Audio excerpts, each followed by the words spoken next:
법정의 차가운 형광등 불빛 아래 저는 떨리는 손으로 12년간 빼곡히 적힌 간병 일지를 펼쳤습니다. 판사님이 물으셨습니다. 증인 12년간 시동생을 간병하시면서 단 한 번도 의심하지 않으셨습니까? 제 목소리는 겨우 나왔습니다. 네. 저는 진심이었으니까요. 방청석에서 시어머니의 날카로운 눈빛이 저를 꿰뚫었고 남편은 고개를 숙인 채 떨고 있었습니다. 그 순간 12년이라는 시간이 파노라마처럼 스쳐 지나갔습니다. 그 모든 것은 12년 전 그날부터 시작됐습니다. 2012년 가을 시동생 민재가 쓰러졌다는 전화를 받았을 때의 그 충격을 아직도 잊을 수가 없습니다. 병원에서 돌아온 시어머니는 눈물도 없이 차갑게 말씀하셨습니다. 민재가 희귀병이래. 평생 누워 지내야 한대. 그때 시동생 아내 수진도 함께 있었습니다. 하지만 수진은 울지 않았습니다. 오히려 당황스러워하며 뒤로 물러섰습니다. 어머니, 저는 간병 같은 거 못해요. 저 원래 그런 거 무서워서. 시어머니는 수진을 보지도 않으셨습니다. 그래, 너는 약해서 안 되지. 연희가 해야지. 그리고 저를 돌아보셨습니다. 연희야, 내가 돌봐야지. 수진이는 몸도 약하고 심장도 안 좋아서 간병 같은 힘든 일 못해. 게다가 수진이는 민재 빚 갚으려고 밤낮으로 일해야 하잖아. 빚. 그때 처음 알았습니다. 시동생이 사업 실패로 8천만 원이 넘는 빚을 졌다는 것을. 그리고 수진이 그 빚을 갚기 위해 일을 해야 한다는 것을. 수진이는 돈 벌어야 하고 너는 회사 다니니까 시간도 자유롭잖아. 내가 하는 게 맞지. 당시 저는 대기업 격리부에서 일하고 있었습니다. 하지만 시간이 자유롭다는 말은 거짓이었습니다. 오히려 승진 심사를 앞두고 가장 바쁜 시기였습니다.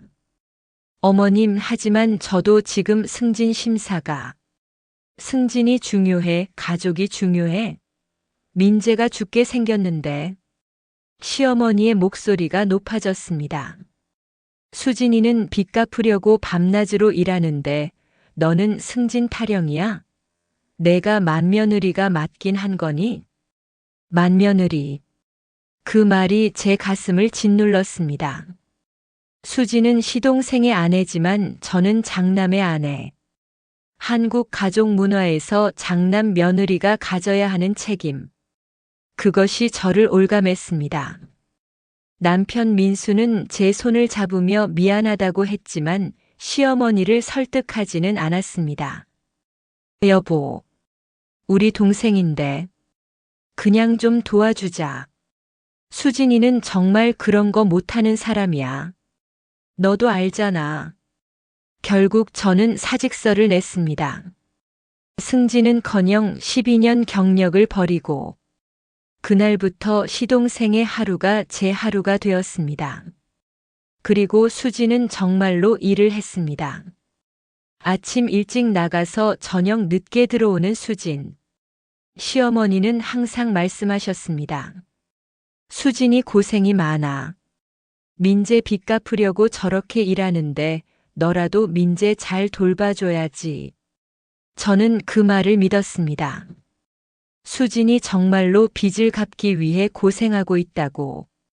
오늘도 새벽 5시 30분 알람보다 먼저 눈이 떠졌습니다. 12년간 몸에 밴 습관이 저를 일으켰고 무릎을 짚고 일어서며 다리에서 뚝뚝 소리가 났습니다.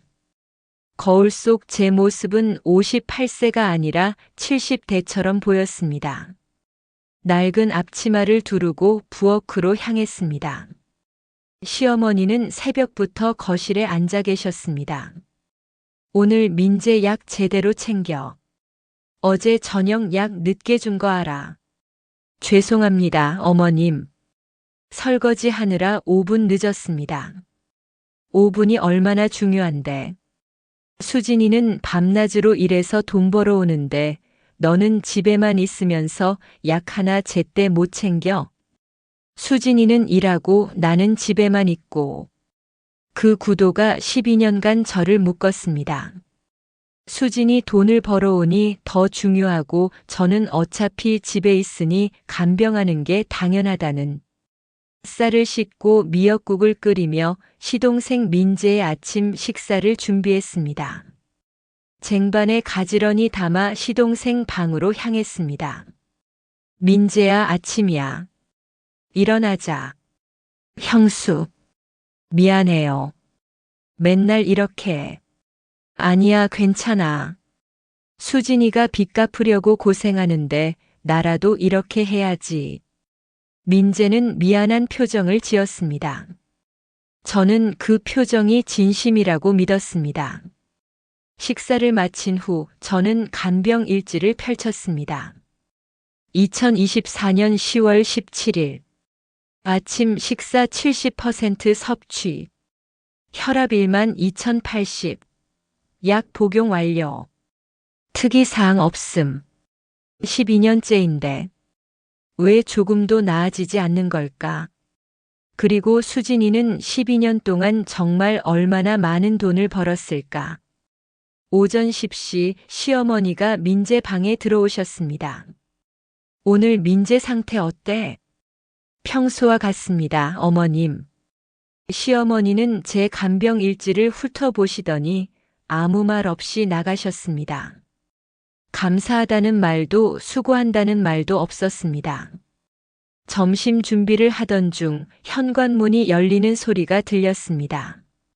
시동생 아내 수진이었습니다. 그런데 이상했습니다. 오전 10시에 들어오는 수진. 일을 한다면서 왜 이 시간에? 어머니, 잠깐 들렀어요.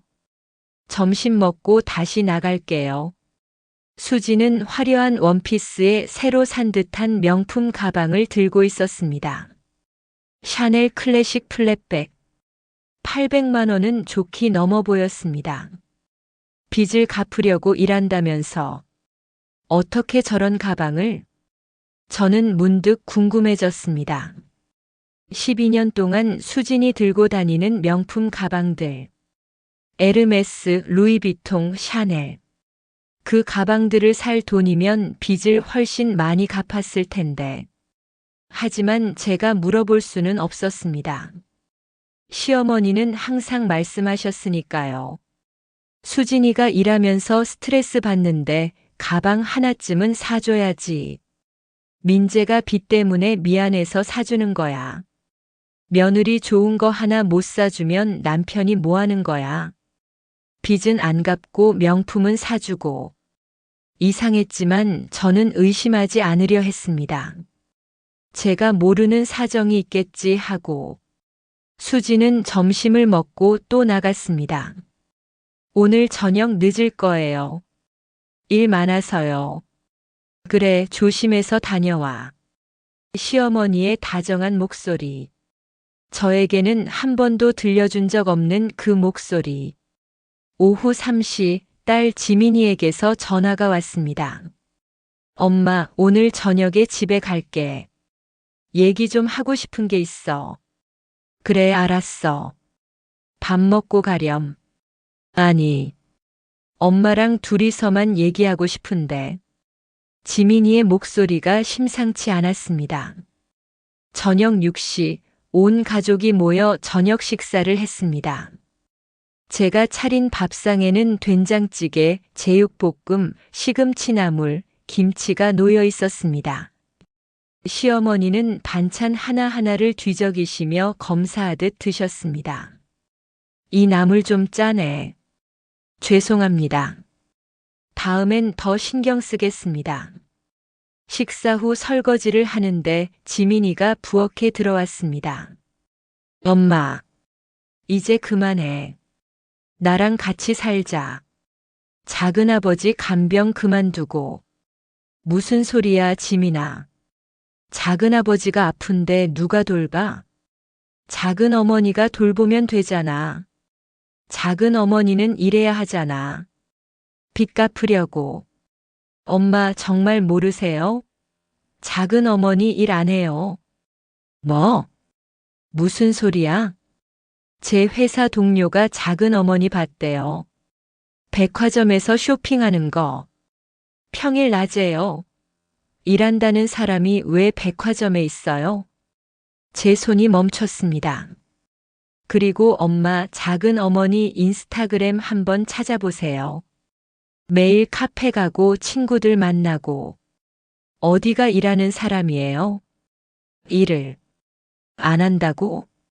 할머니랑 작은아버지가 엄마 속인 거예요. 12년 동안 지민이는 더 이상 말하지 못하고 돌아섰습니다. 저는 그 자리에 서서 설거지통에 비친 제 얼굴을 봤습니다. 12년 동안 수진이가 일한다고 믿었는데 설마. 밤 10시 민재에게 마지막 약을 챙겨주러 갔습니다. 약통을 열다가 문득 제 손이 멈췄습니다. 약병의 유통기한을 확인하는 습관이 있었는데 오늘따라 자세히 들여다보니 유통기한이 2022년 8월로 되어 있었습니다. 2년 전에 만료된 약. 이게 무슨 일이지? 민재는 이미 잠들어 있었고 저는 그 약병을 손에 쥔 채 한참을 서 있었습니다. 복도로 나와 시동생 부부 방 앞을 지나는데 안에서 웃음소리가 들렸습니다. 남자의 웃음소리. 병든 사람의 웃음소리가 아니었습니다. 그리고 수진의 목소리. 오빠 내일 또 백화점 갈까? 신상 나왔던데. 가자. 어차피 형수가 다 해주는데 뭐. 두 사람이 낄낄거리며 웃었습니다. 일을 안 한다. 빚도 안 갚는다. 그냥 놀고 있었다. 그럼 12년 동안 나만. 제 눈앞이 하얗게 변했습니다. 방으로 돌아와 침대에 누웠습니다. 핸드폰을 꺼내 수진의 인스타그램을 검색했습니다. 있었습니다. 공개 계정이었습니다. 사진들을 스크롤했습니다. 카페, 레스토랑, 백화점, 호텔 라운지. 명품 가방, 명품 시계, 명품 옷. 오늘도 힐링. 친구들과 행복한 시간. 새로 산 우리 아가 샤넬 가방 사진. 날짜를 확인했습니다. 평일 낮. 일한다던 시간에 12년 동안 거짓말이었구나. 일한다는 게, 빚 갚는다는 게 다 거짓말. 그럼 나는 뭐였지? 저는 핸드폰을 내려놓고 이불을 머리끝까지 끌어올렸습니다. 온몸이 떨렸습니다. 분노도 슬픔도 아닌 배신감이었습니다. 그날 밤 저는 잠들 수 없었습니다. 뭔가 잘못되었다는 것을 이제는 알았습니다. 그날 밤 저는 거의 잠을 이루지 못했습니다. 눈을 감으면 자꾸 그 약병이 보였고 시동생 방에서 들렸던 그 웃음소리가 귓가를 맴돌았습니다. 새벽 4시쯤 겨우 잠이 들었는데 어느새 알람이 울렸습니다. 오늘도 5시 30분. 몸을 일으키는데 온몸이 천근만근이었습니다. 어젯밤 내내 뒤척인 탓에 목도 뻐근하고 허리도 더 아팠습니다. 하지만 일어나야 했습니다. 시어머니는 1분의 지각도 용납하지 않으시니까요. 부엌에서 아침 준비를 하는데 계속 머릿속으로 생각이 맴돌았습니다. 약이 왜 2년이나 지났을까? 병원에서 새로 처방받지 않은 걸까?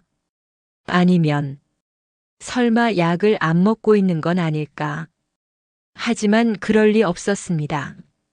제가 매일 직접 챙겨드렸으니까요. 매일 아침, 점심, 저녁. 12년간 단 하루도 빠짐없이.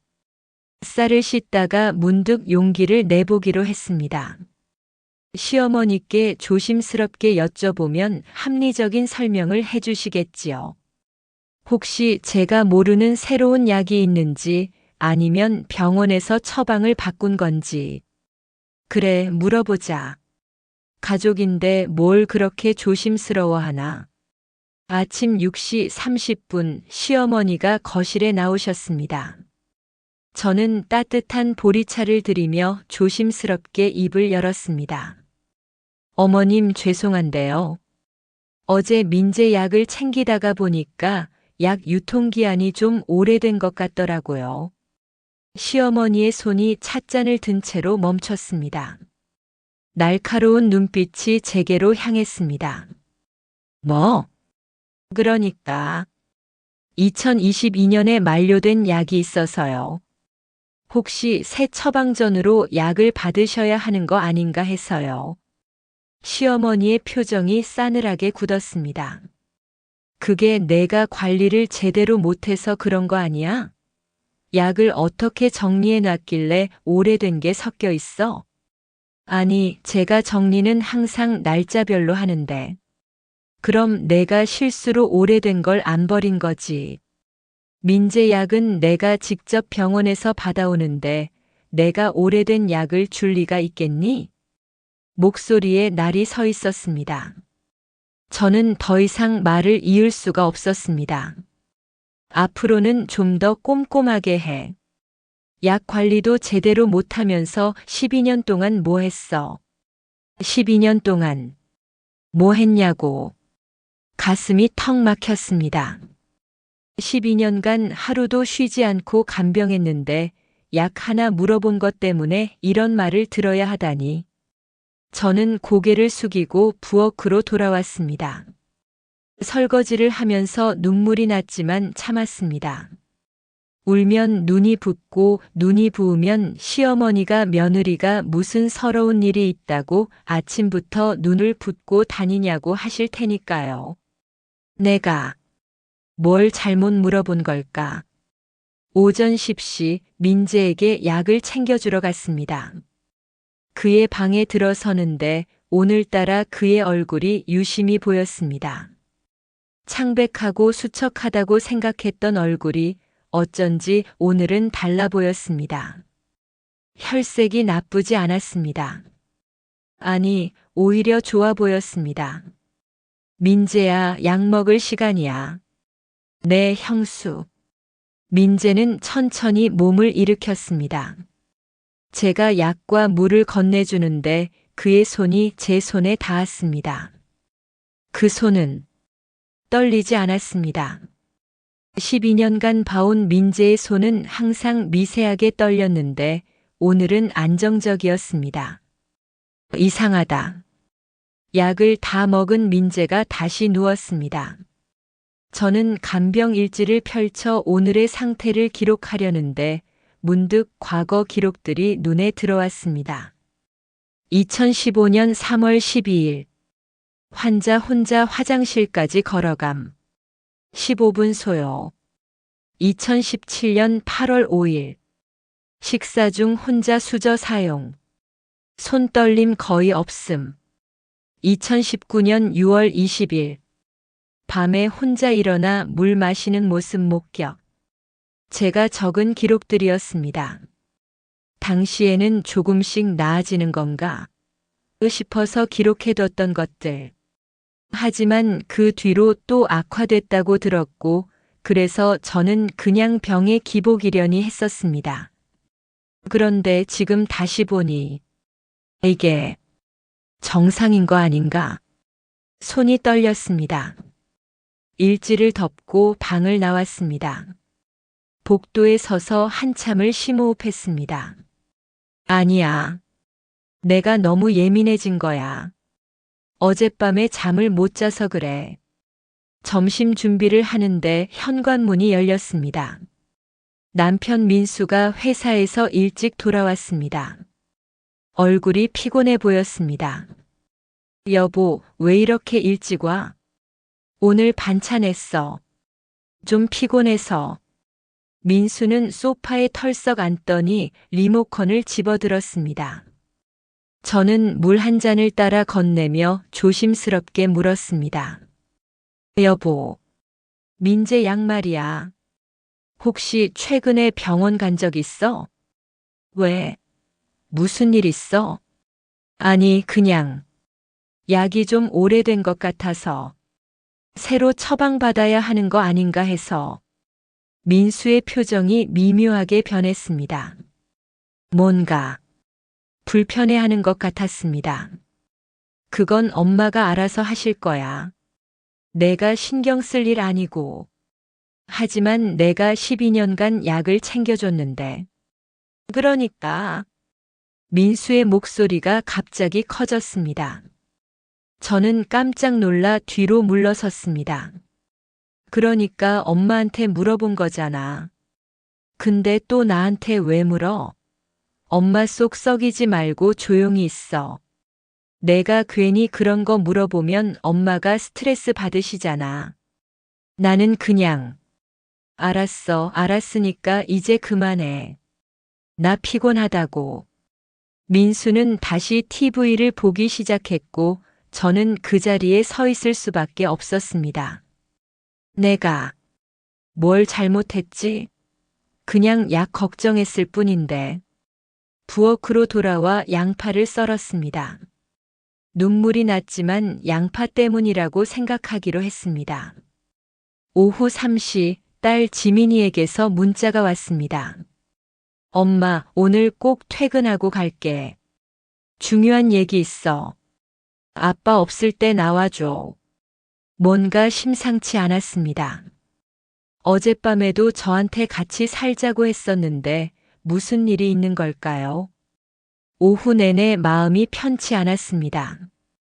약 이야기도 그렇고 지민이 이야기도 그렇고 게다가 몸도 너무 아팠습니다. 무릎은 계단 오르내릴 때마다 삐걱거렸고 허리는 조금만 숙여도 통증이 왔습니다. 그래도 참아야지. 가족을 위해서. 저녁 6시 온 가족이 모여 저녁을 먹었습니다. 제가 정성껏 차린 밥상. 김치찌개, 고등어구이, 계란말이, 시금치 무침, 배추 겉절이. 하나하나 정성을 들여 만든 것들이었습니다. 시어머니가 김치찌개를 한 숟가락 드시더니 숟가락을 내려놓으셨습니다. 이거 너무 싱거운데. 죄송합니다. 제가 간을 좀 싱겁게 했습니다. 나이 들면 입맛이 없어지는데 간도 제대로 안 맞춰? 12년 동안 우리 입맛도 모르고. 남편 민수는 아무 말 없이 밥을 먹었습니다. 며느리를 감싸주는 말 한마디 없었습니다. 그때 시동생 아내 수진이 현관문을 열고 들어왔습니다. 오늘도 화려한 옷차림에 새 명품 가방을 들고 있었습니다. 핑크색 샤넬백. 최소 500만 원은 넘어 보였습니다. 어머니, 저 왔어요. 늦어서 죄송해요. 그래, 밥 먹어. 연희가 해놨어. 수지는 식탁에 앉더니 반찬들을 휙 훑어봤습니다. 오늘 반찬 별로네요. 고등어 비린내 나는데? 아, 미안해. 다음엔 더 신경 쓸게. 형수는 요리를 12년째 하는데도 왜 늘지를 않아요? 저 같으면 벌써 요리책 한 권 냈겠어요. 그 말에 시어머니가 웃으셨습니다. 며느리의 요리 실력을 비웃는 수진의 말에 시어머니는 웃으셨습니다. 저는 그 웃음소리를 들으며 밥을 목구멍으로 넘겼습니다. 나는 이 집에서 뭘까? 가족일까 아니면 그냥 일하는 사람일까? 저녁 8시 지민이가 왔습니다. 제가 문을 열어주자 딸아이는 제 얼굴을 보더니 눈빛이 흔들렸습니다. 엄마, 얼굴 왜 이래? 많이 힘들지? 아니야, 괜찮아. 무슨 얘기 하려고 왔어? 지민이는 저를 밖으로 데리고 나갔습니다. 아파트 놀이터 벤치에 앉아서 딸아이는 제 손을 꼭 잡았습니다. 엄마, 진짜 이제 그만해. 나랑 같이 살자. 내가 작은 아파트 하나 구할게. 엄마 모시고 살 수 있어. 지민아, 엄마는 12년 동안 충분히 했어. 작은 아버지는 작은 어머니가 돌보면 되잖아. 왜 엄마가 엄마 인생을 버려가면서까지 돌봐야 해? 가족이니까 그래야지. 가족? 지민이의 목소리가 떨렸습니다. 할머니가 엄마한테 한 번이라도 고맙다고 한 적 있어? 아빠는? 작은 어머니는 명품 백만 사들고 다니면서 자기 남편 간병은 하나도 안 하잖아. 그게 가족이야? 저는 대답할 수 없었습니다. 엄마 있잖아. 나 대학 다닐 때 등록금 없어서 알바 3개 뛰었던 거 알지? 그때 엄마가 미안하다 작은아버지 병원비 때문에 돈이 없다고 했을 때 나 얼마나 서러웠는지 알아? 지민아, 엄마가 정말 미안해.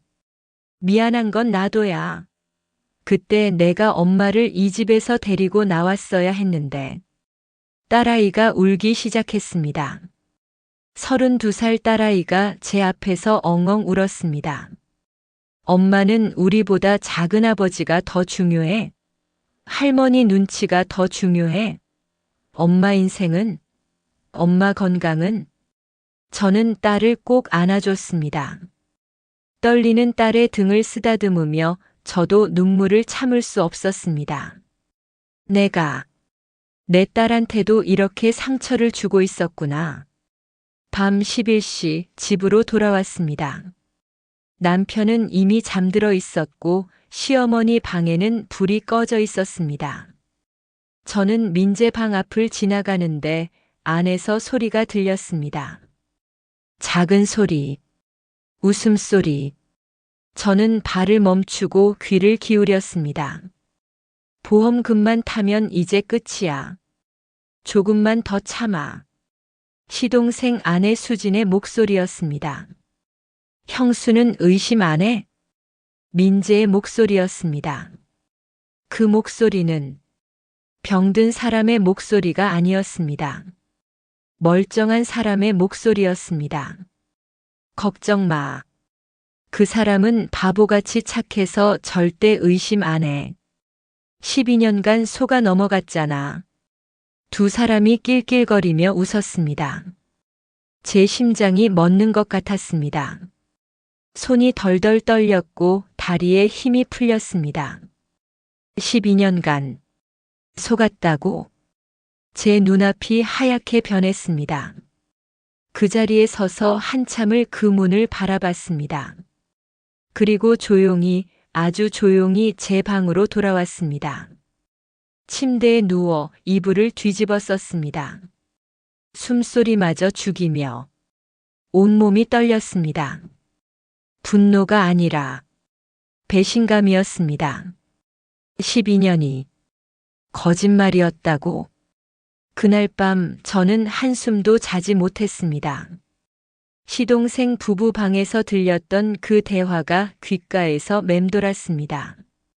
12년간 속아 넘어갔잖아. 형수는 사람이 바보같이 착해서. 이불 속에서 온몸이 떨렸습니다. 분노도 아니고 슬픔도 아닌 그 무엇도 아닌 감정이었습니다. 그냥 텅 비어버린 것 같았습니다. 12년이 다 거짓말이었다고. 눈을 감으면 지난 12년의 장면들이 주마등처럼 스쳐갔습니다. 민재의 식사를 떠먹여주던 수천 번의 아침들. 대소변을 받아내던 수치스러운 순간들. 밤중에 신음소리에 잠을 깨서 달려가던 수백 번의 밤들. 그게 다 연극이었다고. 새벽 4시 저는 더 이상 누워있을 수가 없었습니다. 일어나 거실로 나왔습니다. 어둠 속에서 소파에 앉아 멍하니 창밖을 바라봤습니다. 내가 뭘 믿고 살아왔던 걸까? 새벽 5시 30분 알람이 울렸지만 저는 이미 부엌에 서 있었습니다.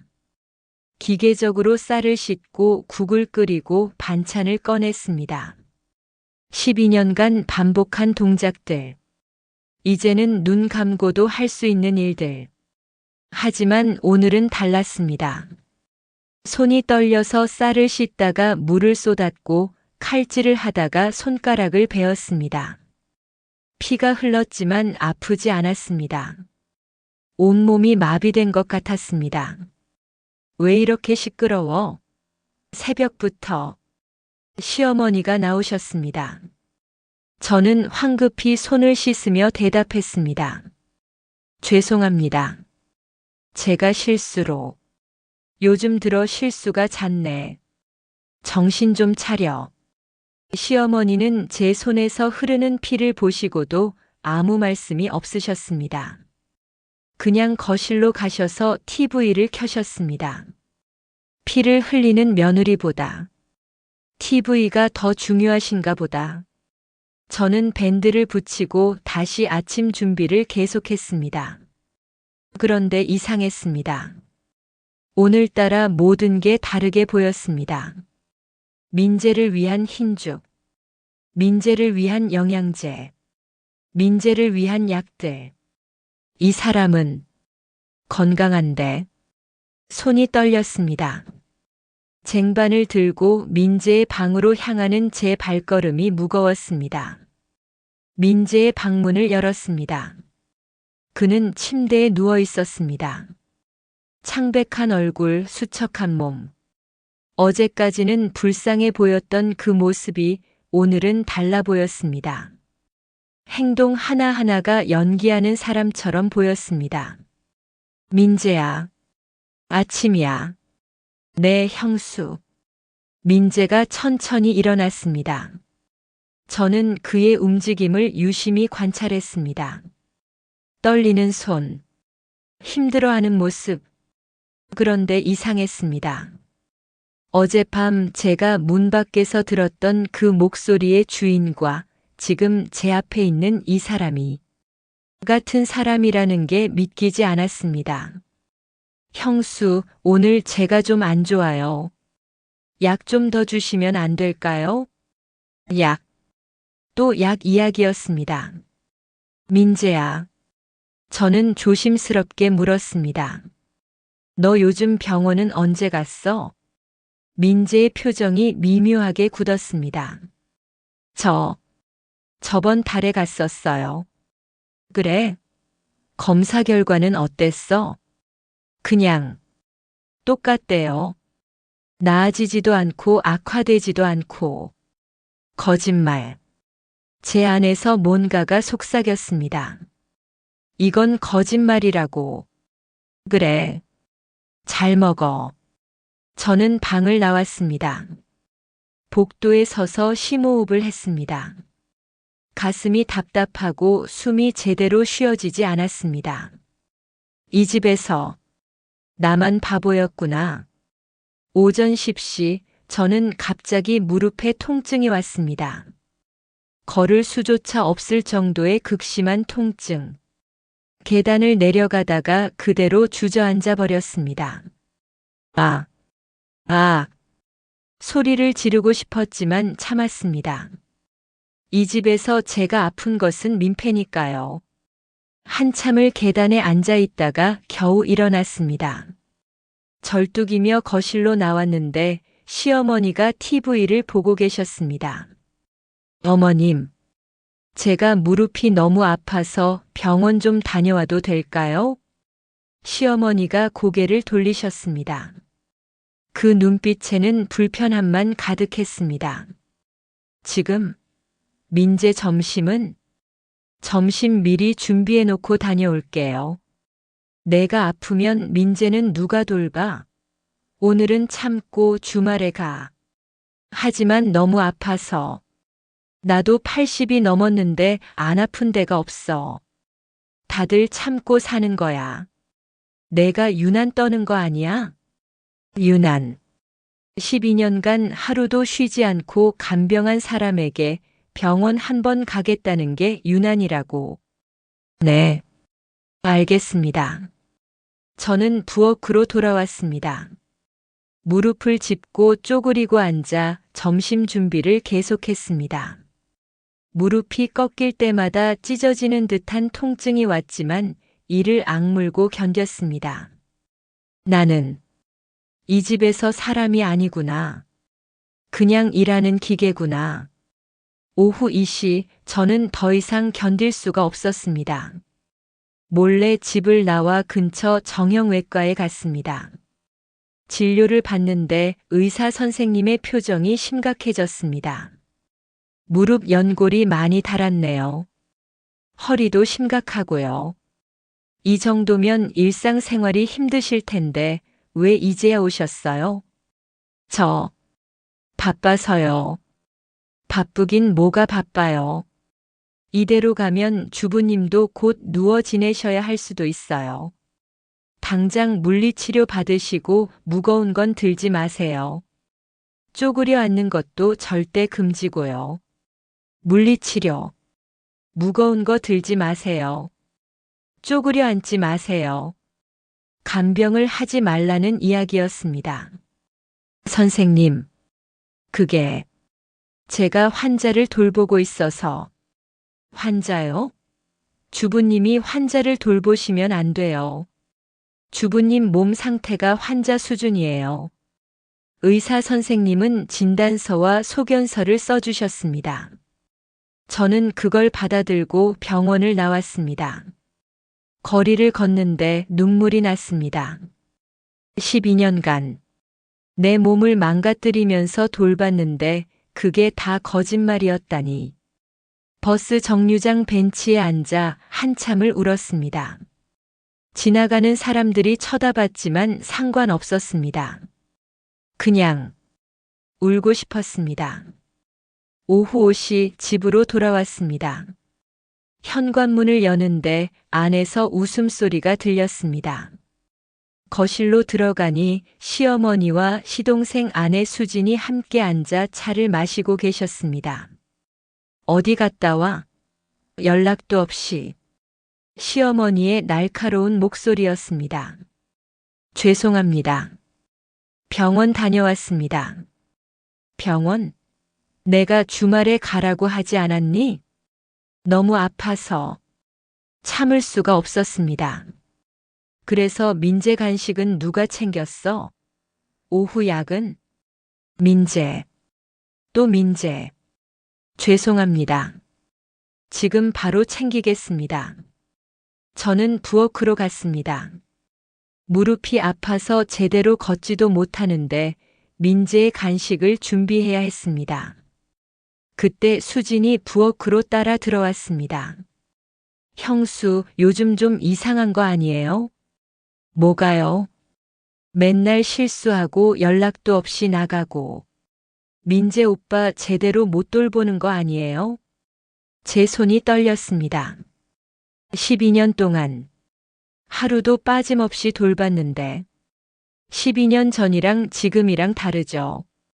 사람은 늙잖아요. 형수도 이제 늙어서 힘든 거 아니에요? 차라리 요양보호사 쓰는 게 나을 것 같은데. 요양보호사. 저를 내쫓겠다는 이야기였습니다. 제가 더 잘하겠습니다. 에이, 뭘 더 잘해요. 벌써 한계가 온 것 같은데. 수지는 웃으며 거실로 나갔습니다. 저는 그 자리에 서서 손에 든 칼을 내려다봤습니다. 나는 여기서 뭘 하고 있는 걸까? 저녁 8시 저는 참을 수가 없었습니다. 친정 언니에게 전화를 걸었습니다. 3년 만에 전화였습니다. 신호음이 3번 울리고 언니가 받았습니다. 여보세요? 언니, 나야. 전화기 너머로 침묵이 흘렀습니다. 왜? 차갑고 짧은 대답이었습니다. 언니, 나 너무 힘들어. 힘들긴 뭐가 힘들어. 시댁에서 잘 먹고 잘 살면서. 아니야. 언니 나 엄마 임종 때 어디 있었어? 친정엄마 죽는데 시동생 간병이 더 중요했잖아. 그때의 일이었습니다.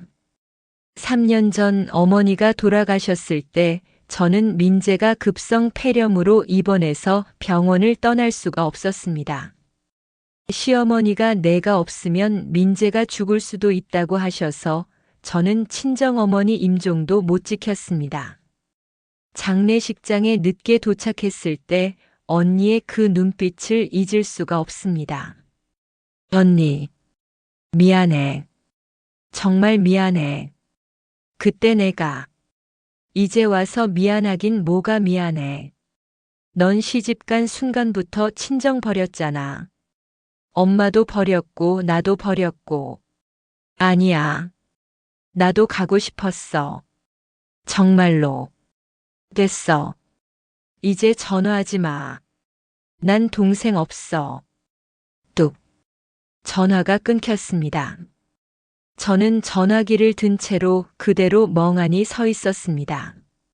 친정도 나를 버렸구나. 세상에서 가장 외로운 사람이 된 기분이었습니다. 시댁에서도 필요 없어 하고 친정에서도 버려진 저는 어디에도 속하지 못하는 사람이었습니다. 밤 10시 저는 제 방에 앉아 지난 12년을 정리하기 시작했습니다. 서랍 깊은 곳에서 간병 일지를 꺼냈습니다. 총 12권. 한 해에 한 권씩 빼곡히 적힌 기록들. 첫 페이지를 펼쳤습니다. 2012년 10월 1일. 오늘부터 민재 간병 시작. 가족을 위해 최선을 다하자. 그 문장을 보는데 눈물이 났습니다.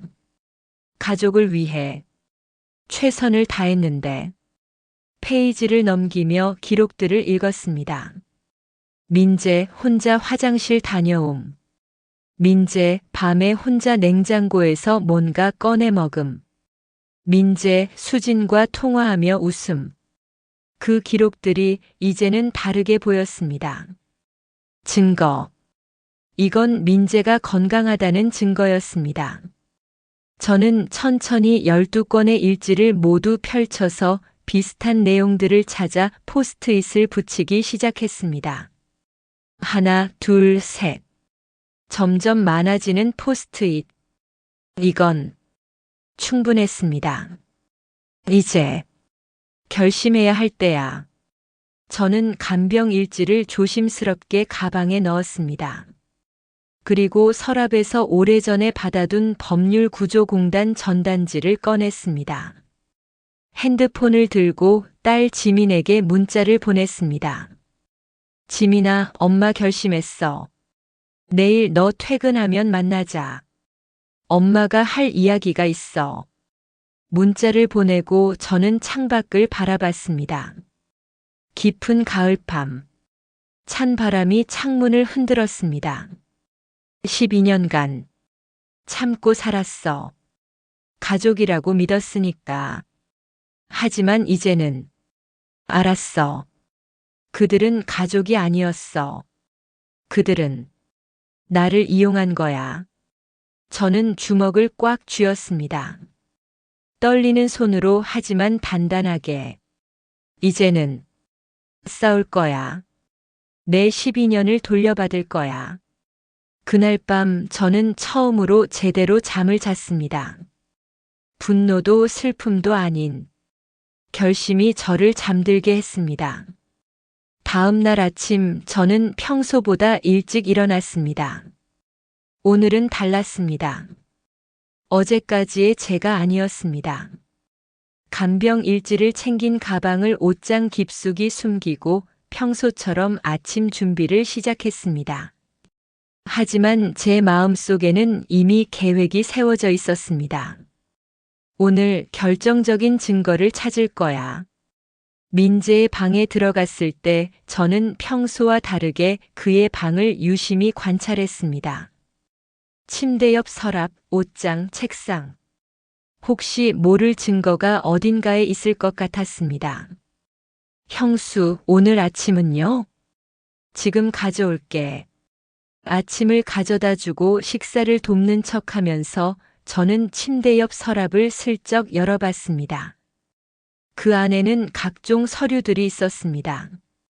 그중 눈에 띄는 봉투 하나, 국민건강보험공단이라고 적혀 있었습니다. 저게 뭘까? 오전 10시 민재가 화장실에 간 틈을 타서 저는 다시 그의 방에 들어갔습니다. 심장이 쿵쿵 뛰었습니다. 만약 들키면 어쩌나 하는 두려움도 있었지만 진실을 알아야 했습니다. 서랍을 열고 그 봉투를 꺼냈습니다. 손이 떨렸습니다.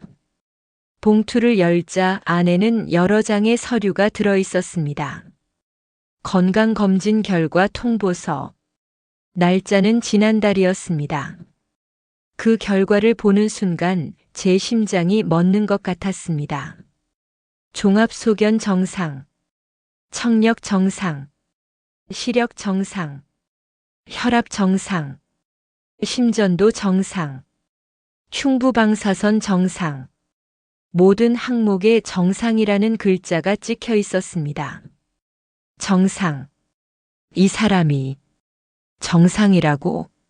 손이 너무 떨려서 서류를 제대로 잡을 수조차 없었습니다. 그 순간 화장실에서 물 내리는 소리가 들렸습니다. 저는 황급히 서류를 다시 봉투에 넣고 서랍에 넣으려는데 핸드폰으로 재빨리 사진을 찍었습니다. 서류를 제자리에 놓고 방을 나오려는데 민재가 화장실에서 나왔습니다. 형수? 왜 여기? 아, 방 청소하려고. 이불 좀 널어야 할 것 같아서. 아, 네. 고맙습니다. 저는 빠르게 방을 나왔습니다.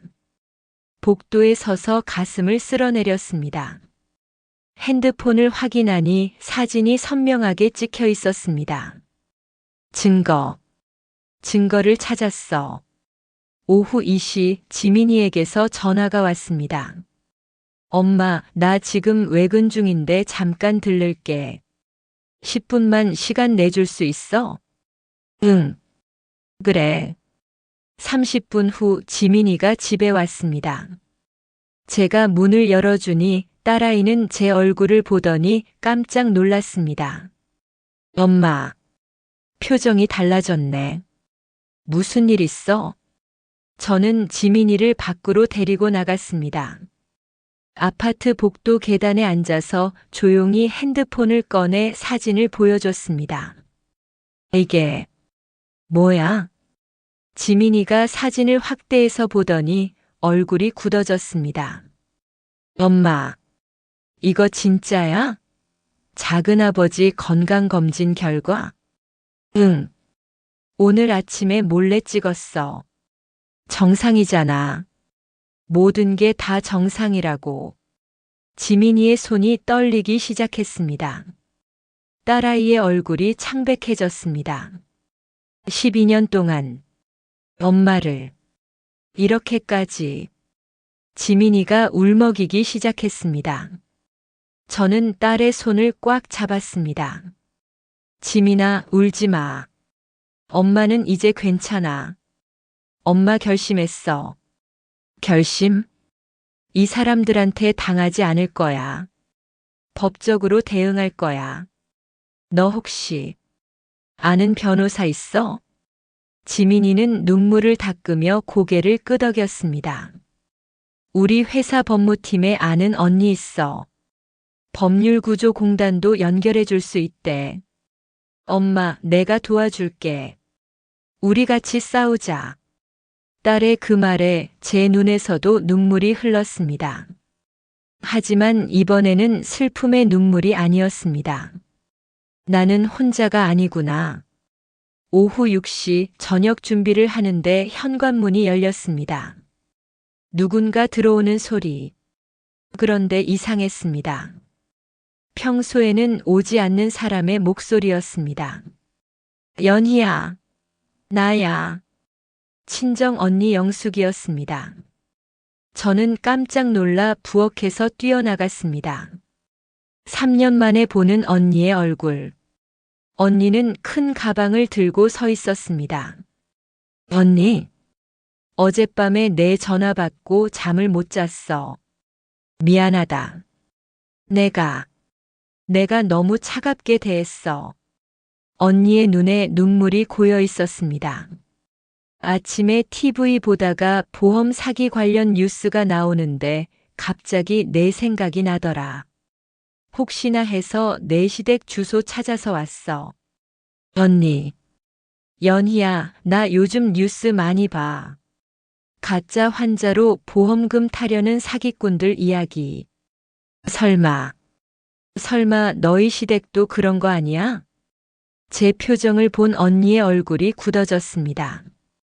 설마, 진짜야? 저는 천천히 고개를 끄덕였습니다. 언니는 그 자리에서 주저앉았습니다. 12년 동안 내가 그걸. 언니 안으로 들어와. 이야기가 길어. 저는 언니를 제 방으로 데려갔습니다.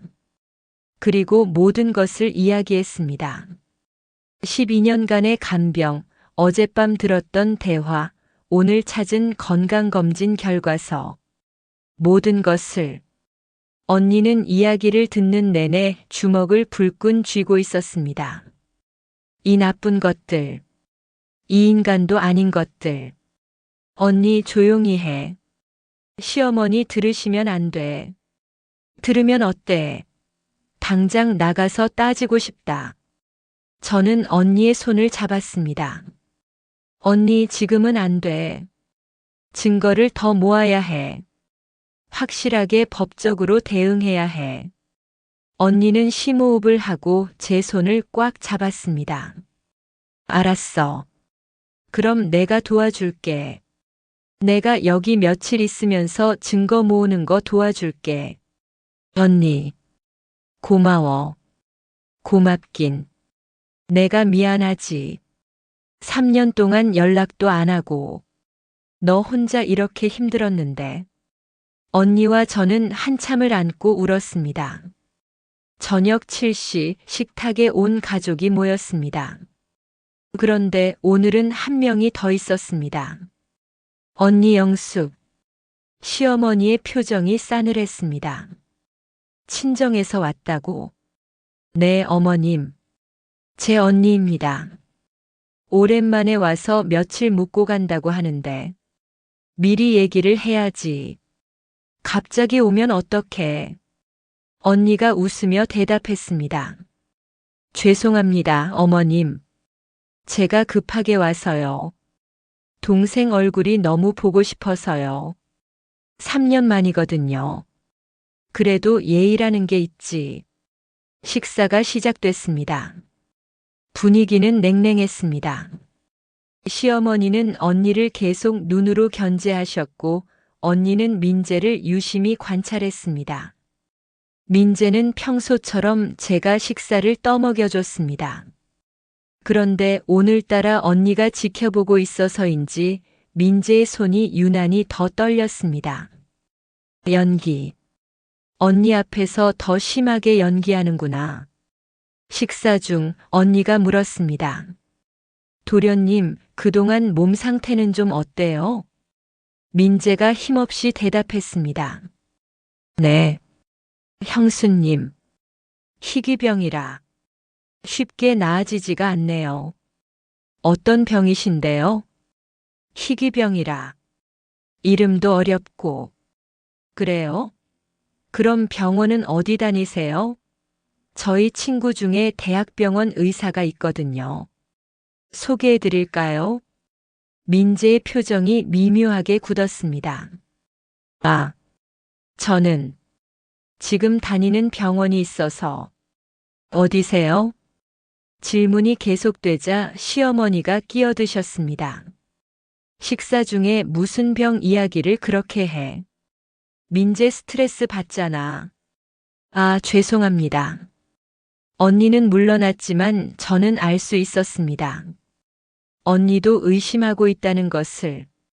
밤 10시 제 방에서 저와 언니 그리고 지민이가 모였습니다. 지민이는 퇴근 후 집에 들렀습니다. 세 명이 둘러앉아 증거를 정리하기 시작했습니다. 지민이가 말했습니다. 오늘 법무팀 언니한테 물어봤어. 보험 사기는 형사처벌 대상이래. 증거만 확실하면 고소할 수 있대. 증거는 뭐가 필요해?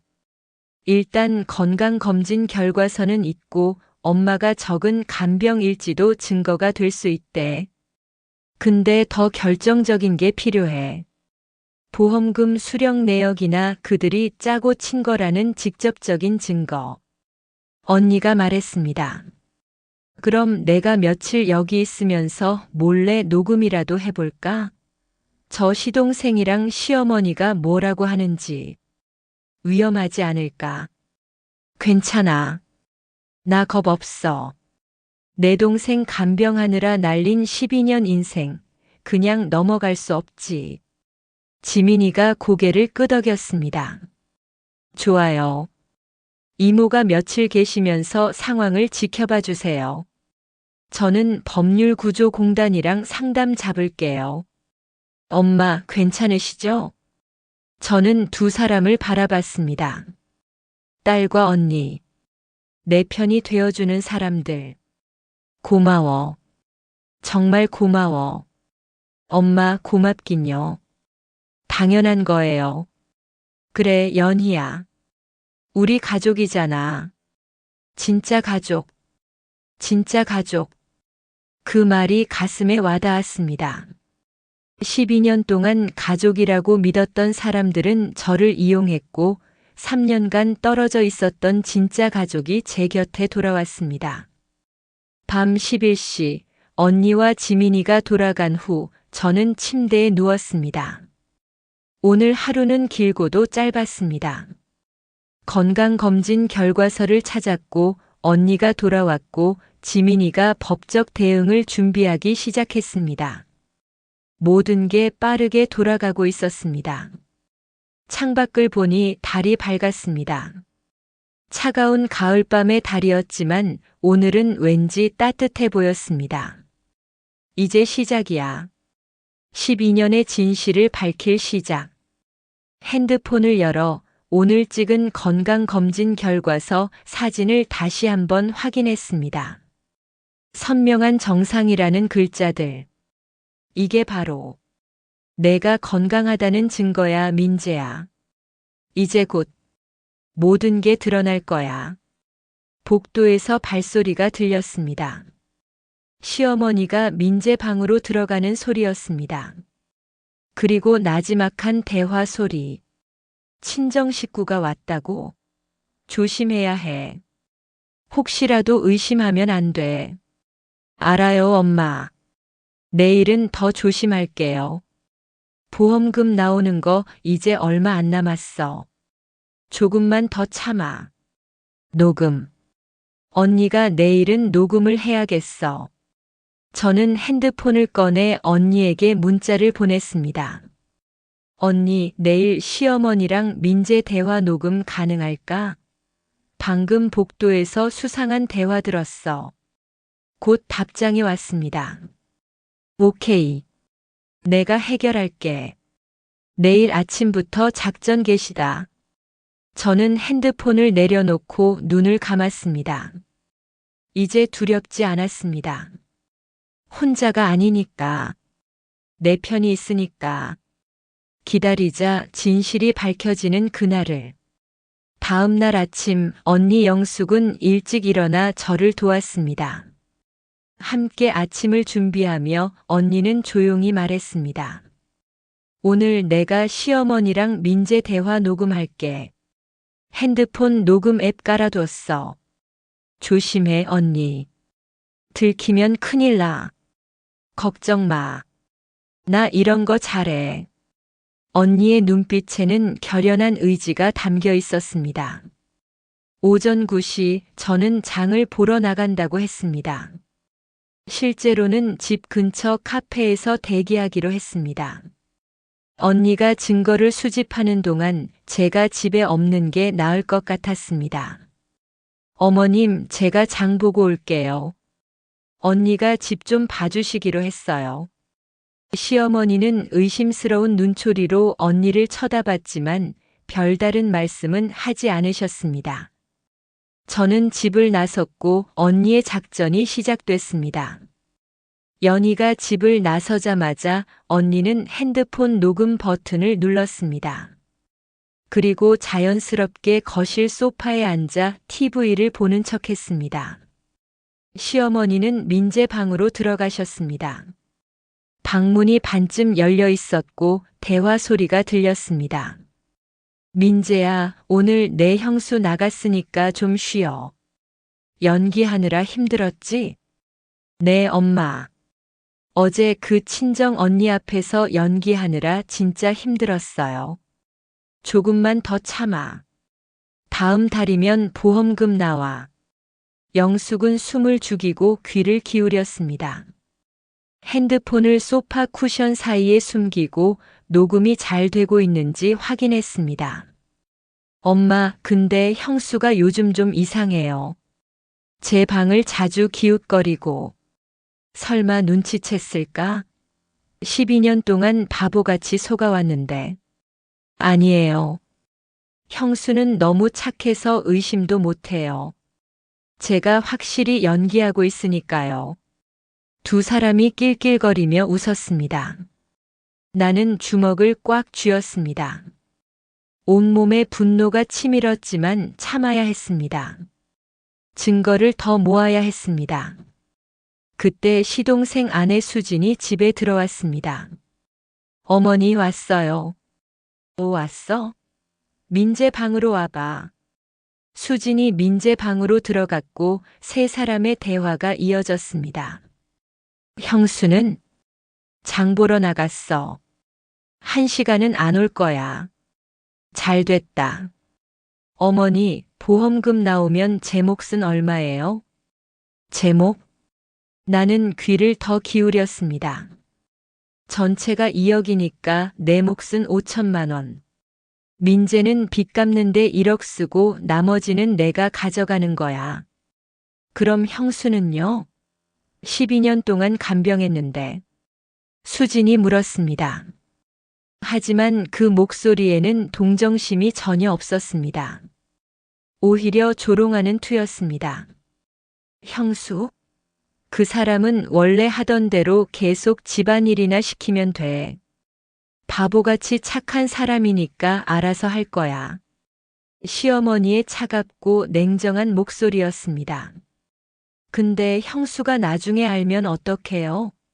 법적으로 문제되는 거 아니에요? 민재가 걱정스럽게 물었습니다. 알긴 뭘 알아. 설사 나중에 알아도 12년 동안 내 간병 일지에 다 형수 서명 있잖아. 형수도 공범이 되는 거야. 신고도 못해. 역시 엄마가 머리가 좋아요. 세 사람이 또 웃었습니다. 언니는 더 이상 참을 수가 없었습니다. 하지만 조금만 더 참아야 했습니다. 그나저나 빨리 형수 돌아오기 전에 민재 운동 좀 시켜야겠다. 너 요즘 안 하니까 살찌는 것 같아. 병든 사람처럼 보이려면 날씬해야지. 알았어요. 오늘 저녁에 헬스장 갈게요. 헬스장? 병든 사람이 헬스장을 다닌다고? 충분했습니다. 충분한 증거였습니다. 언니는 녹음을 멈추고 조용히 화장실로 갔습니다. 그리고 연희에게 급히 문자를 보냈습니다. 다 녹음했어. 대박이다. 빨리 와. 카페에서 커피를 마시며 초조하게 기다리던 저는 언니의 문자를 받았습니다. 손이 떨렸습니다. 증거를 잡았다고? 저는 서둘러 계산을 하고 집으로 향했습니다. 집 앞 놀이터에서 언니를 만났습니다. 언니는 핸드폰을 꺼내 녹음 파일을 재생했습니다. 시어머니의 목소리, 민재의 목소리, 수진의 목소리. 12년 동안 바보같이 속아왔는데 형수는 너무 착해서 의심도 못해요. 보험금 2억. 형수도 공범이 되는 거야. 모든 대화가 선명하게 녹음되어 있었습니다. 저는 그 자리에서 무릎이 꺾였습니다. 벤치에 주저앉아 얼굴을 감쌌습니다. 이게 진짜구나. 정말로 나를 이용한 거구나.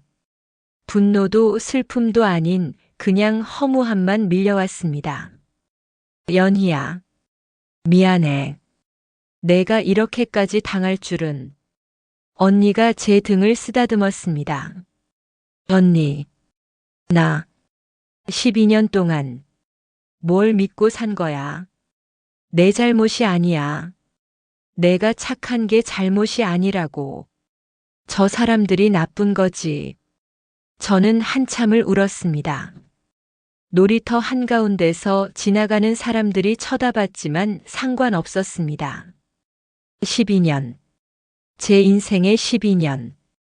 직장도 건강도 딸과의 시간도 친정 어머니의 임종도 포기하며 살았던 12년이 다 거짓말이었습니다. 오후 3시 저는 집으로 돌아왔습니다. 평소처럼 행동해야 했습니다. 들키면 안 됐습니다. 어머님 다녀왔습니다. 왜 이렇게 늦어? 장 보는데 줄이 길어서요. 시어머니는 못마땅한 표정으로 저를 쳐다보셨습니다. 그 눈빛이 이제는 달리 보였습니다. 나를 바보로 만든 그 눈빛. 저는 부엌으로 가서 장 본 것들을 정리했습니다. 손이 떨렸지만 티내지 않으려 애썼습니다. 저녁 준비를 하는 동안 민재 방에서 웃음소리가 들렸습니다. 시어머니, 민재, 수진. 세 사람이 즐겁게 이야기하고 있었습니다. 보험금 이야기겠지. 나를 어떻게 더 이용할지 계획하겠지. 칼로 양파를 썰다가 문득 그 칼날이 눈에 들어왔습니다. 날카로운 칼날. 12년간 가족을 위해 음식을 만들었던 이 칼이 지금은 무기처럼 보였습니다. 아니야. 진정해. 법적으로 해결해야 해. 저는 칼을 내려놓고 심호흡을 했습니다. 저녁 6시 남편 민수가 퇴근했습니다. 저는 남편의 얼굴을 보며 궁금했습니다. 당신도 알고 있었을까? 저녁 식사 자리. 온 가족이 모였습니다. 언니도 함께 식사를 했습니다. 식사 중 저는 조심스럽게 물었습니다. 여보, 민재 다음 달에 병원 검진 있다며? 남편의 손이 잠깐 멈췄습니다. 응. 그런가? 나도 같이 가도 될까? 12년 동안 간병했는데 의사 선생님 말씀 직접 듣고 싶어서. 시어머니가 끼어드셨습니다. 그럴 필요 없어. 의사가 뭐라고 하든 결국 똑같은 말이야. 내가 가봤자 시간 낭비야. 하지만 어머님, 됐다고 했잖아. 시어머니의 목소리가 날카로워졌습니다. 저는 더 이상 말하지 않았습니다. 하지만 남편의 표정을 봤습니다. 남편은 불편한 얼굴로 밥을 먹고 있었습니다. 당신도 알고 있구나. 식사 후 저는 남편에게 물었습니다. 둘만 있을 때, 여보, 솔직히 말해줘. 민재, 정말 아픈 거 맞아? 남편의 얼굴이 굳었습니다. 갑자기 왜 그런 질문을? 대답해줘. 민재가 정말 아픈 거냐고. 남편은 한참을 말없이 서 있었습니다. 그리고 조용히 입을 열었습니다. 연희야, 대답해. 제 목소리가 떨렸습니다. 미안해. 남편이 고개를 숙였습니다. 그 순간 제 심장이 멎는 것 같았습니다. 뭐가? 미안해?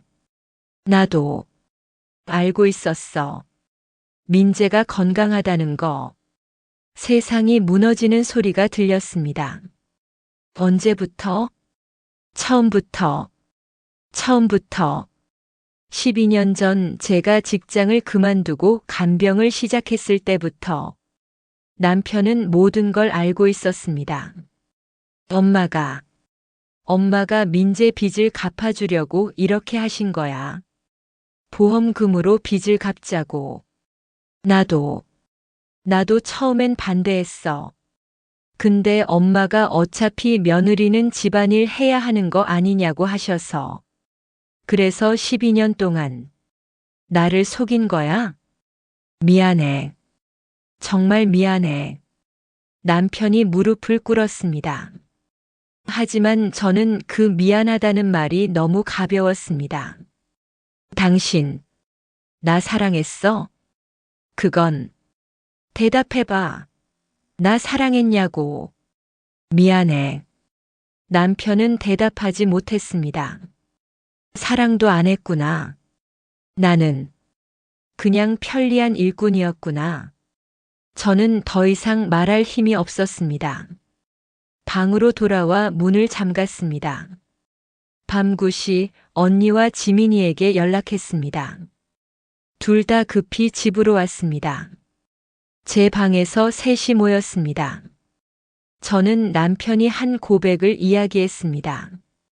지민이가 울었습니다. 아빠까지? 그래. 내 아빠도 다 알고 있었어. 언니가 제 손을 잡았습니다. 연희야, 이제 결정해야 해. 이 사람들 그냥 놔둘 거야? 아니면 법적으로 대응할 거야? 저는 창밖을 바라봤습니다. 깊은 밤. 달도 없는 캄캄한 밤이었습니다. 12년. 제 인생의 12년을 돌려받을 수는 없습니다. 하지만 최소한 정의는 세울 수 있습니다. 언니, 지민아, 저는 두 사람을 바라봤습니다. 고소할 거야. 전부 다. 시어머니도 민재도 수진도 그리고 남편도. 지민이가 고개를 끄덕였습니다. 잘 생각했어요, 엄마. 제가 내일 바로 법률구조공단 예약 잡을게요. 나는 녹음 파일이랑 증거 정리할게. 언니도 동의했습니다. 저는 서랍에서 12건의 간병 일지를 꺼냈습니다. 그리고 오늘 찍은 건강검진 결과 사진, 언니가 녹음한 파일. 모든 증거가 모였습니다. 이제 시작이야. 제 목소리는 떨리지 않았습니다. 분노도 슬픔도 넘어선 그냥 차가운 결심이었습니다. 밤 11시 지민이와 언니가 돌아간 후 저는 혼자 앉아 있었습니다. 복도에서 남편의 발소리가 들렸습니다. 문 앞에서 멈춰 서더니 노크 소리. 연희야, 문 좀 열어줘. 이야기 좀 하자. 저는 대답하지 않았습니다. 미안해. 정말 미안해. 내가 잘못했어. 남편의 목소리가 떨렸습니다. 제발, 한 번만 용서해줘. 우리 딸 생각해서라도. 딸? 그 말에 저는 비웃음이 나왔습니다. 당신이 딸 생각했으면 딸 대학 등록금 때문에 알바 3개 뛰게 만들지 않았겠지. 문 너머로 침묵이 흘렀습니다. 미안해. 미안하다고 다 되는 게 아니야. 12년. 내 12년. 당신이 돌려줄 수 있어? 나가줘. 보기 싫어. 남편의 발소리가 멀어졌습니다. 저는 침대에 누워 천장을 바라봤습니다. 12년간 나는 가족을 위해 살았어. 하지만 그들은 나를 가족으로 생각한 적이 없었어. 눈물이 흘렀습니다. 하지만 이번에는 참지 않았습니다. 펑펑 울었습니다. 12년간 참았던 눈물을, 12년간 삼켰던 서러움을 다 쏟아냈습니다. 그리고 눈물이 마르자 제 안에 남은 것은 차가운 결심뿐이었습니다. 이제 끝낼 거야. 이 거짓말을. 다음 날 아침 저는 평소보다 일찍 집을 나섰습니다. 지민이가 예약해준 법률구조공단과의 상담 시간이 오전 10시였습니다. 어디가? 현관에서 신발을 신고 있는데 시어머니가 나오셨습니다. 병원 다녀오겠습니다. 또, 요즘 왜 이렇게 자주 나가? 무릎 치료 받아야 해서요. 거짓말이었지만 어쩔 수 없었습니다. 시어머니는 못마땅한 표정으로 저를 쳐다보셨지만 더 이상 묻지 않으셨습니다. 법률구조공단 사무실에는 지민이와 언니가 먼저 와 있었습니다. 변호사님은 40대 중반의 여성이었습니다. 김수정 변호사님. 안녕하세요, 김연희님. 제가 사건을 검토해 봤는데요. 충분히 고소 가능합니다.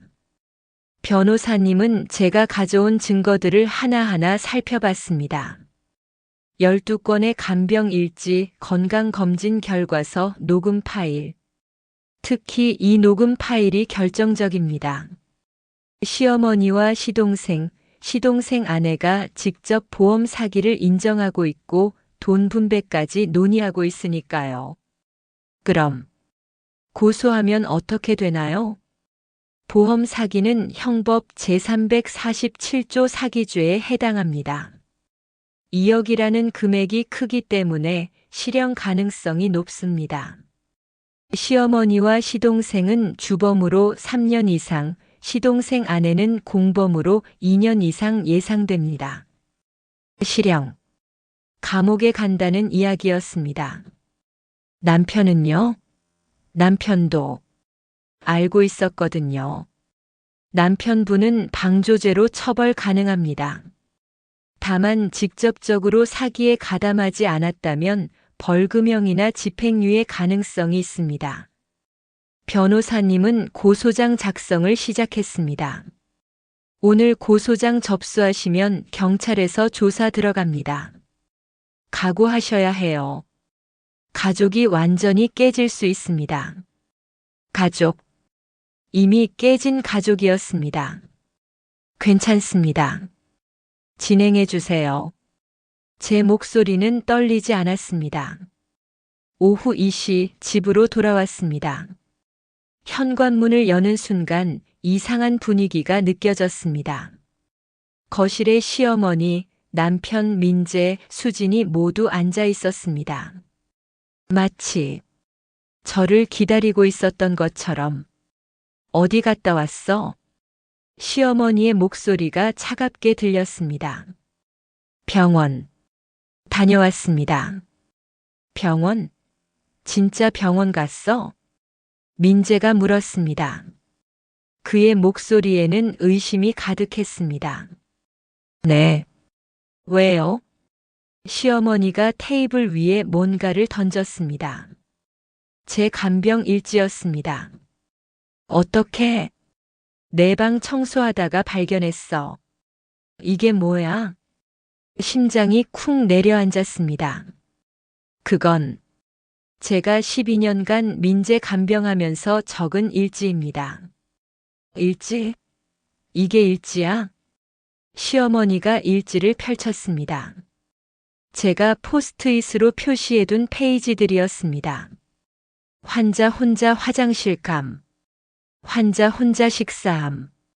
환자 웃으며 전화 통화. 이게 다 뭐야? 우리를 조사한 거야? 아니, 그게 아니라. 그게 아니긴 뭐가 아니야. 시어머니가 소리를 질렀습니다. 내가 우리를 의심하고 있었던 거잖아. 12년 동안 은혜를 입고서. 은혜? 그 말에 저는 웃음이 나왔습니다. 은혜요? 제가 12년 동안 직장 그만두고 건강 망가뜨리며 간병한 게 은혜를 입은 건가요? 뭐? 내가 지금. 저도 이제 알아요. 민재가 건강하다는 거. 보험 사기라는 거 다 알아요. 제 목소리가 터져 나왔습니다. 거실에 침묵이 흘렀습니다. 민재와 수진의 얼굴이 창백해졌습니다. 남편은 고개를 떨구었습니다. 시어머니만이 차갑게 웃었습니다. 그래. 알았어. 그래서 고소할 겁니다. 보험 사기로. 다 증거 있어요. 증거. 시어머니가 간병 일지를 들어 올렸습니다. 이게 증거야? 그리고 갑자기 일지를 찢기 시작했습니다. 어머니. 제가 소리쳤지만 시어머니는 멈추지 않았습니다. 12년간 제가 빼곡히 적은 일지들이 갈기갈기 찢어졌습니다. 증거고 뭐고 이제 없어. 내가 뭘 할 수 있는데? 사본 있어요. 사진도 다 찍어뒀어요. 제가 말하자 시어머니의 표정이 굳었습니다. 뭐? 건강검진 결과도 있고 보험금 이야기하는 녹음 파일도 있어요. 민재가 벌떡 일어났습니다. 녹음? 언제? 그건 중요하지 않아요. 중요한 건 제가 다 고소할 거라는 거예요. 그 순간 분위기가 완전히 바뀌었습니다. 시어머니가 소파에 털썩 앉더니 갑자기 무릎을 꿇었습니다. 연희야. 제발. 뭐? 82세 시어머니가 저에게 무릎을 꿇고 있었습니다.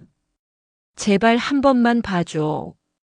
민재 빚이 너무 많아서. 우리도 어쩔 수 없었어. 민재도 무릎을 꿇었습니다. 형수. 미안해요. 정말 미안해요. 제발. 고소만은. 수진도 따라서 무릎을 꿇었습니다. 형수님. 우리 잘못했어요. 남편도 무릎을 꿇었습니다. 연희야. 제발. 우리 딸 생각해서라도. 4명이 모두 제 앞에 무릎을 꿇고 있었습니다. 12년 동안 저를 이용하고 무시하고 조롱했던 사람들이 이게 진심일까? 아니었습니다. 시어머니의 눈빛을 봤습니다. 그 안에는 미안함이 아니라 계산이 있었습니다. 연희야, 보험금 나오면 너한테도 줄게. 5천만 원 줄게. 그러니까 제발. 돈. 결국 돈이었습니다. 싫어요. 연희야. 싫다고요. 일어나세요, 다들. 하지만 그들은 일어나지 않았습니다. 그리고 시어머니가 말했습니다. 내가 고소하면 너도 끝이야. 뭐라고요? 12년간 내가 간병 일지에 서명했잖아. 그 일지에는 민재가 건강하다는 내용도 있어. 그걸 알면서도 계속 간병했다는 증거야. 법적으로 너도 공범이 되는 거야. 제 심장이 멎는 것 같았습니다. 그게 무슨 보험회사에 제출한 서류에도 내 서명 있어. 간병인으로. 내가 거짓으로 간병 기록을 작성한 거지. 아니야. 나는 진짜로 간병했는데. 경찰 조사 들어오면 너도 같이 조사받아. 최악의 경우 너도 공범으로 처벌받을 수 있어. 민재가 덧붙였습니다. 형수. 고소하면 우리 다 망해요. 근데 형수도 같이 망하는 거예요. 지민이도 아빠가 전과자 되면. 직장에서. 지민이. 제 딸 이름을 입에 담는 순간 저는 주먹을 불끈 쥐었습니다. 딸 이야기는 하지 마세요. 우리가 감옥 가면 지민이도 힘들어져요. 아빠가 사기범이라는 걸로 평생 고생하고. 수진이 말했습니다. 그리고 형수. 형수가 12년 동안 간병한 거 다 헛수고 되는 거 알아요? 우리 고소하면 보험금 못 받잖아요. 그럼 형수가 12년 동안 한 게 진짜 아무 의미 없어지는 거예요. 12년. 제 12년이 아무 의미가 없다고. 저는 그 자리에 서서 4명을 내려다봤습니다. 무릎 꿇은 척하지만 사실은 저를 협박하고 있는 사람들. 저는 아무 말 없이 방으로 돌아왔습니다. 문을 잠그고 침대에 앉았습니다. 손이 떨렸습니다. 내가 공범이 될 수 있다고. 지민이가 피해를 본다고. 머리가 복잡했습니다. 핸드폰을 꺼내 변호사님께 전화했습니다. 변호사님, 제가 간병일지에 서명한 거, 그게 저를 공범으로 만들 수 있나요? 아니요. 김연희님은 선의로 간병하신 거잖아요. 사기 사실을 몰랐고 실제로 간병도 하셨어요. 법적으로 문제 없습니다. 정말요? 네. 오히려 그 일지가 시댁분들의 거짓말을 증명하는 증거가 됩니다.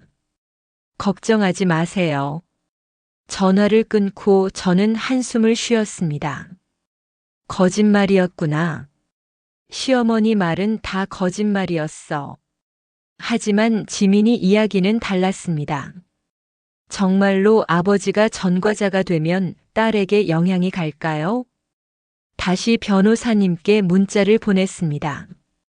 딸이 직장에서 불이익 받을 가능성 있나요? 답장이 왔습니다. 부모의 범죄 경력이 자녀 취업에 영향 주는 건 불법입니다. 걱정 마세요. 그래. 괜찮아. 하지만 마음 한구석이 무거웠습니다. 밤 8시 지민이가 집에 왔습니다. 엄마, 무슨 일 있었어? 전화했는데 안 받으셔서. 저는 오늘 있었던 일을 모두 이야기했습니다. 지민이의 표정이 굳었습니다. 엄마를 협박했다고? 응. 너한테 피해 간다고. 그런 거 신경 쓰지 마세요. 저는 괜찮아요. 하지만 엄마. 지민이가 제 손을 꽉 잡았습니다. 저는 엄마가 12년 동안 당한 게 더 화가 나요. 아빠가 전과자 되든 말든 저는 상관없어요. 오히려 그 사람들 감옥 가는 게 당연한 거잖아요. 지민아, 엄마 흔들리지 마세요. 여기서 물러서면 안 돼요. 그 사람들은 엄마가 착하니까 이렇게 협박하는 거예요. 끝까지 가야 해요. 딸의 목소리가 떨렸지만 눈빛은 단단했습니다. 그때 핸드폰이 울렸습니다. 언니였습니다. 연희야, 나 지금 집 앞이야. 내려올 수 있어? 응, 지금 갈게. 아파트 입구에서 언니를 만났습니다. 언니는 제 얼굴을 보더니 바로 알았습니다. 무슨 일 있었지? 저는 오늘 있었던 일을 이야기했습니다. 언니는 듣는 내내 주먹을 불끈 쥐고 있었습니다. 그 나쁜 것들. 끝까지 너를 이용하려고. 언니, 나 무서워. 정말로 지민이한테 피해가 가면 어떡해. 안 가. 변호사가 괜찮다고 했잖아. 하지만 언니가 제 어깨를 잡았습니다. 연희야, 똑바로 봐. 지금 물러서면 평생 저 사람들한테 당하면서 살아. 12년도 모자라서 또 12년, 또 12년. 죽을 때까지. 그리고 지민이 봐. 내 딸이 얼마나 강한데. 내 딸은 괜찮다고 했잖아. 그러니까 엄마인 내가 강해져야지. 언니의 말이 제 가슴에 와닿았습니다. 그래. 이제 물러설 수 없어. 언니, 나 무서워. 가족이 완전히 깨질까봐. 이미 깨진 가족이야. 아니, 처음부터 가족이 아니었어. 언니가 저를 꽉 안아줬습니다. 진짜 가족은 나고 지민이야. 우리가 연희 편이야. 저는 언니 품에서 한참을 울었습니다. 그리고 눈물을 닦았습니다. 그래. 이제 끝까지 가야 해. 밤 11시 집으로 돌아왔습니다. 거실 불이 켜져 있었습니다. 시어머니가 혼자 앉아 계셨습니다. 연희야, 앉아봐. 저는 소파에 앉았습니다. 시어머니가 말했습니다. 생각해봤어? 네. 그래서? 저는 시어머니의 눈을 똑바로 바라봤습니다. 고소할 겁니다. 시어머니의 얼굴이 굳었습니다. 내가 정말 12년 동안 저를 이용하셨죠. 이제 끝입니다. 이 은혜도 모르는 것이 은혜가 아니라 사기였어요, 어머니. 저는 일어섰습니다. 내일 경찰에 고소장 접수합니다. 각오하세요. 방으로 돌아오는데 뒤에서 시어머니의 목소리가 들렸습니다. 후회하게 될 거야. 내가 후회하게 될 거라고. 하지만 저는 뒤돌아보지 않았습니다. 방문을 닫고 가방을 꺼냈습니다. 짐을 싸기 시작했습니다. 이제 이 집을 나갈 거야. 그리고 끝까지 싸울 거야. 다음 날 아침 7시 저는 집을 나섰습니다. 가방 하나만 들고 12년 만에 이 집을 떠나는 것이었습니다. 어디가? 현관에서 시어머니가 막아섰습니다. 나갑니다. 뭐? 어딜 나가? 이제 안 돌아옵니다. 시어머니의 얼굴이 일그러졌습니다. 내가 감히 지금 집을 나가면 이혼이야. 위자료 한 푼도 못 받아. 상관없습니다. 저는 현관문을 열었습니다. 연희야, 지금 나가면 정말 끝이야. 뒤돌아보지 않았습니다. 문을 닫고 계단을 내려갔습니다. 아파트 입구에 지민이가 차를 대고 기다리고 있었습니다. 엄마, 저는 딸의 차에 탔습니다. 그리고 그 집을 12년을 살았던 그 집을 뒤로 했습니다. 이제 시작이야. 3일 후 경찰서에서 연락이 왔습니다. 김연애 씨 고소장 접수됐고 수사 개시했습니다.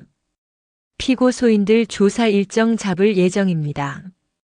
재고소로 인해 시어머니, 민재, 수진 그리고 남편까지 모두 피의자가 되었습니다. 변호사님이 말했습니다. 보험회사에서도 조사 들어갑니다.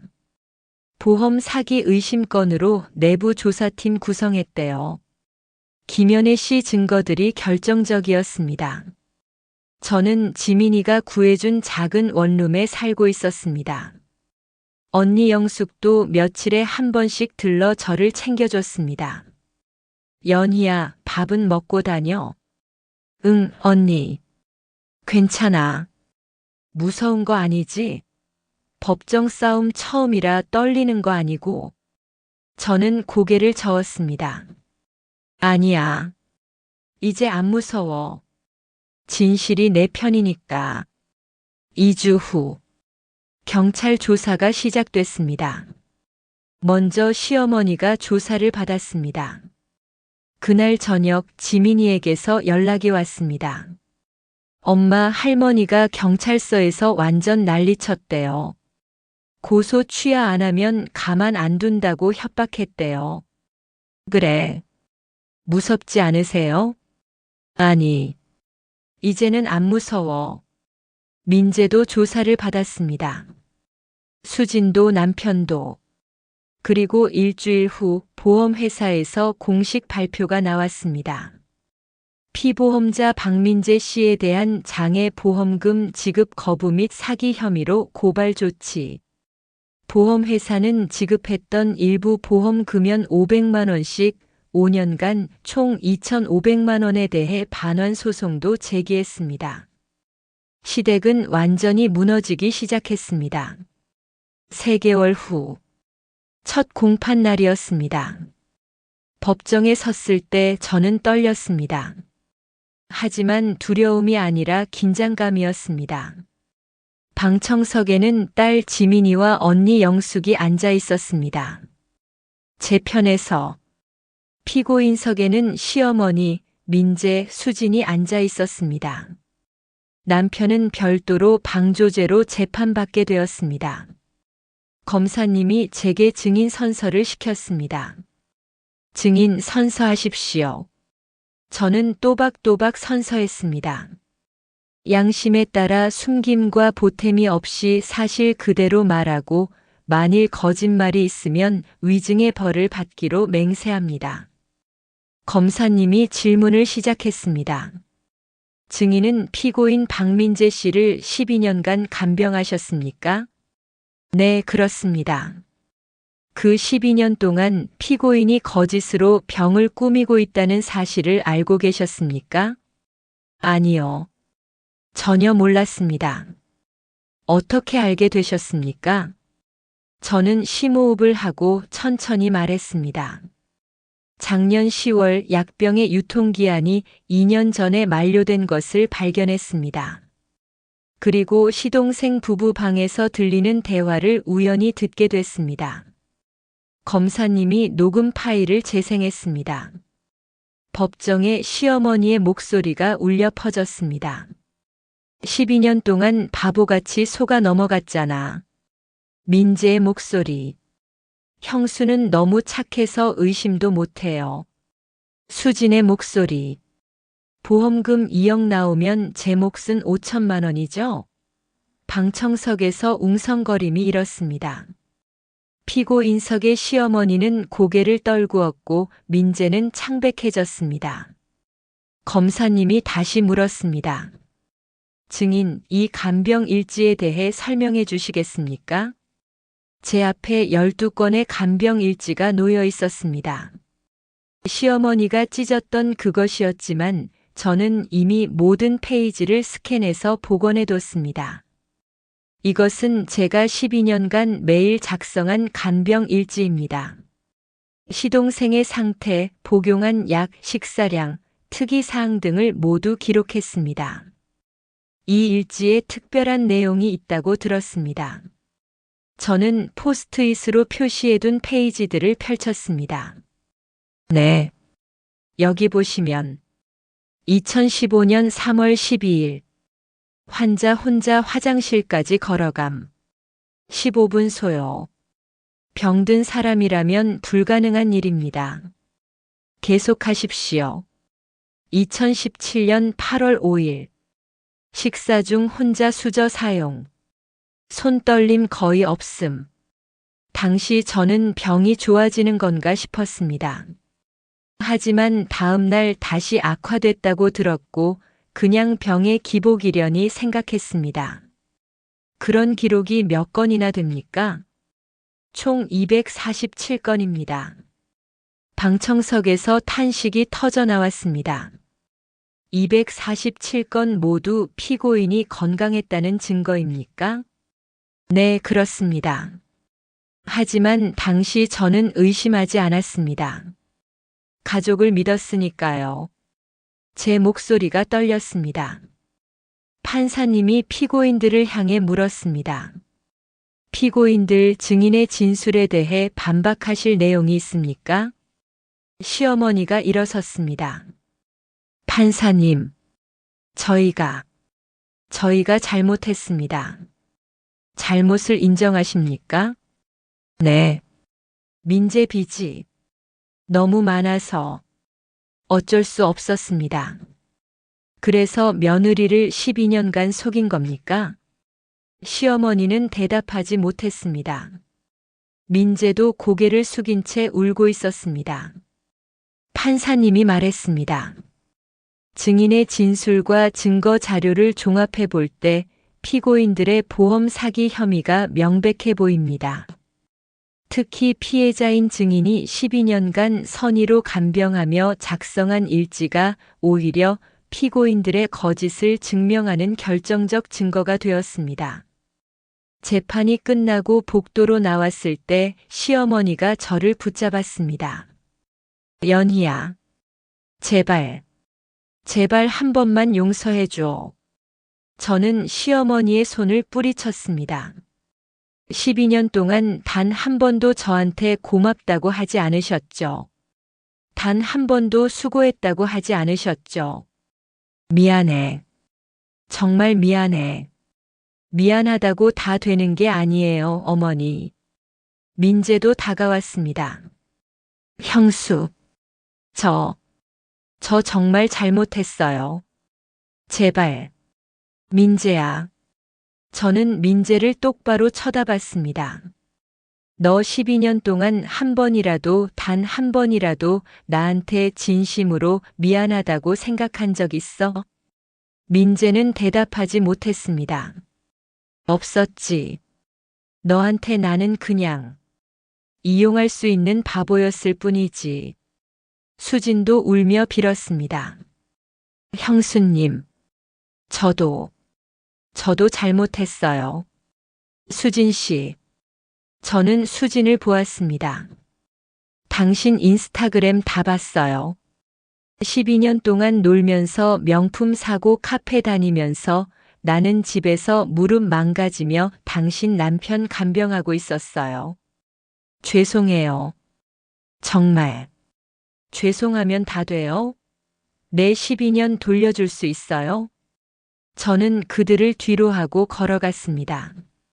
지민이와 언니가 제 양쪽에서 팔짱을 꼈습니다. 엄마 잘하셨어요. 그래, 연희야. 정말 잘했어. 뒤에서 시어머니의 울음소리가 들렸지만 저는 뒤돌아보지 않았습니다. 2개월 후, 최종 판결이 났습니다. 법정에 다시 섰을 때 판사님이 판결문을 읽었습니다. 피고인 장말자 박민재, 최수진은 보험 사기죄로 유죄를 인정합니다.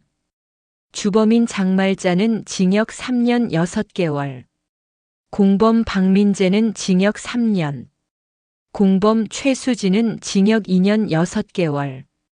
또한 보험회사에 지급받은 보험금 2,500만 원 전액 반환 및 3배 배상금 총 7,500만 원을 지급하라.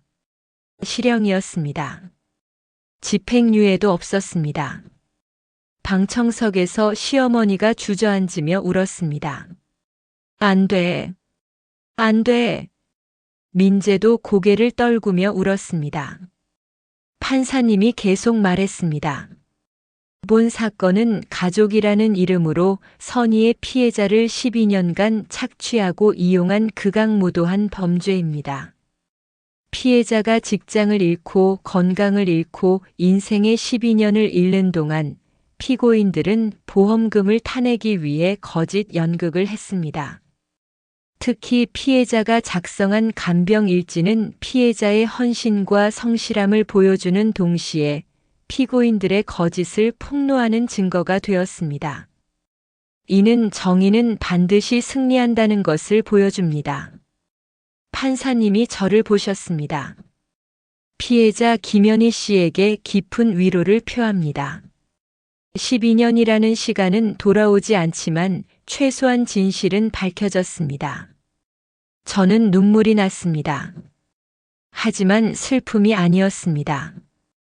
그 무엇도 아닌 그냥 안도였습니다.